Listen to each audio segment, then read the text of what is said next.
Psychology କହିଥାଏ ମହିଳାମାନେ ଅଶ୍ଳୀଳ ଭିଡିଓ ଦେଖି ନିଜେ ଆଙ୍ଗୁଳି ମାରି ମାରି ହସ୍ତମୈଥୁନ କରିଥାନ୍ତି, କିନ୍ତୁ ବହୁତ ସମୟରେ ମହିଳାମାନେ ଏହା ବି ଚାହିଁଥାନ୍ତି କି ତାଙ୍କ ପାର୍ଟନର ତାଙ୍କ ନିଜ ହାତରେ ତାଙ୍କର ହସ୍ତମୈଥୁନ କରନ୍ତୁ।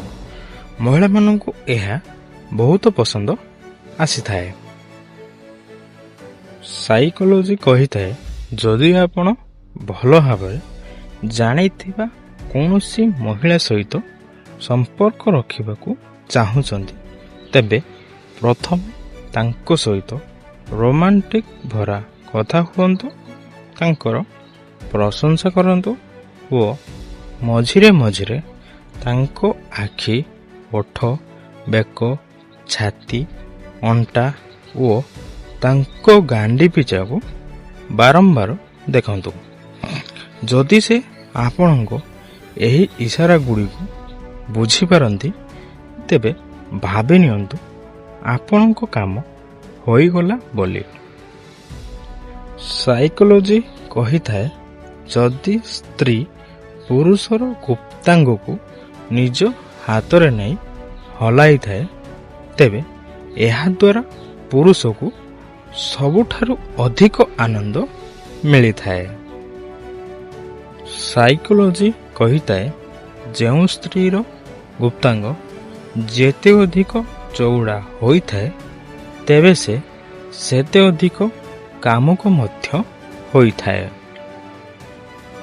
ସାଇକୋଲୋଜି କହିଥାଏ ଯଦି ଆପଣଙ୍କ ବାଣ୍ଡଟି ଡେଲି ଡେଲି ହଲେଇବା ଦ୍ୱାରା ଛୋଟ, ପତଳା ଓ ଢିଲା ପଡ଼ିଯାଇଛି ବା ଗେହିବା ସମୟରେ ଜମାରୁ ଠିଆ ହେଉନାହିଁ, ତେବେ ଏହି ଗୋଟିଏ ଉପାୟ ନିଶ୍ଚୟ କରନ୍ତୁ।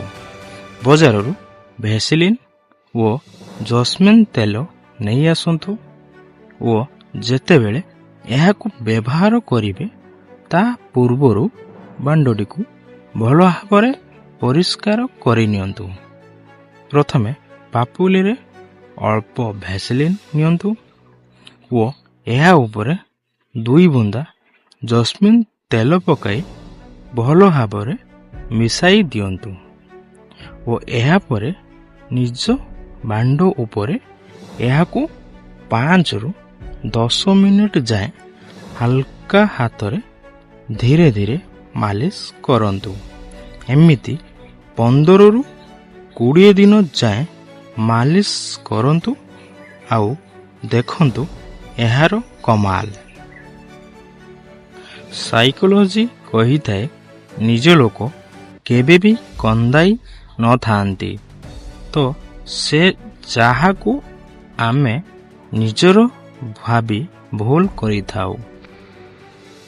ସାଇକୋଲୋଜି କହିଥାଏ ଜୀବନରେ ଏମିତି ଏକ ମଣିଷ ରହିବା ନିହାତି ଦରକାର ଯିଏ ଆମର ପରିସ୍ଥିତି ପଚାରୁଥିବେ ଓ ଆମେ ତାଙ୍କୁ ସତ କହିପାରୁଥିବା।